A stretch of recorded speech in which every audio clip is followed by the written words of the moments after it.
Melalui Bapemperda, DPRD Kabupaten Lebong menggelar rapat bersama BMA di ruang intern DPRD Lebong, Senin 6 Juli 2026.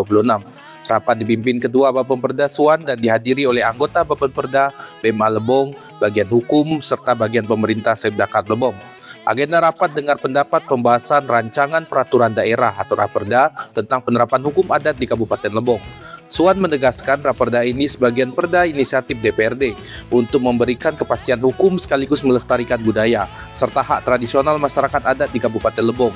Dia pun menambahkan bahwa Raperda ini sangat strategis dan mendesak sehingga perlu menjadi payung hukum yang kokoh. Kehadiran BMA pihak terkait OPD bagi Bapemperda disebut memperkaya substansi pembahasan dengan harapan Raperda segera disahkan demi memberikan manfaat nyata bagi masyarakat Kabupaten Lebong. Diharapkan pertemuan ini menjadi momentum penting untuk menyelaraskan pandangan dan mendapatkan masukan komprehensif dari semua pihak. Raperda ini bukan sekedar regulasi tetapi merupakan wujud komitmen kita untuk melestarikan budaya dan hak-hak tradisional yang menjadi identitas daerah. Pembahasan ini akan terus berlanjut hingga Raperda benar-benar matang dan dapat diimplementasikan secara efektif. Setiap pasal dalam Raperda ini benar-benar pro masyarakat adat dan dapat menjadi payung hukum yang kuat untuk mencegah konflik serta menjaga kearifan lokal. Rapat ini merupakan bagian dari tahapan legislasi yang harus dilalui sebelum Raperda disahkan menjadi peraturan daerah.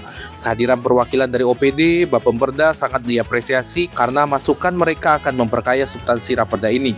DPRD Kabupaten Lebong berkomitmen penuh untuk mengawal pembahasan ini hingga tuntas, agar Raperda ini bisa segera disahkan, bisa memberikan manfaat nyata bagi masyarakat di Kabupaten Lebong.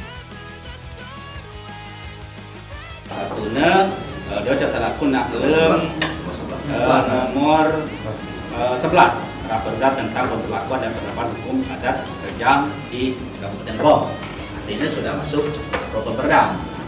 Jadi terkait dengan OPD, Pak sampaikan Bapak Hukum, karena kami punya Komisi 1 berapa kilai melakukan pembahasan anggaran, nah Komisi 1 Dikbud menyerah tidak bisa karena terkait dengan anggaran. Jadi ada kulo kesepakatan tingkat unsur pimpinan bahwa rancangan perda pemberlakuan hukum adat akan dijadikan inisiatif Dewan. Dari lokasi, Tim Liputan Lebong TV melaporkan.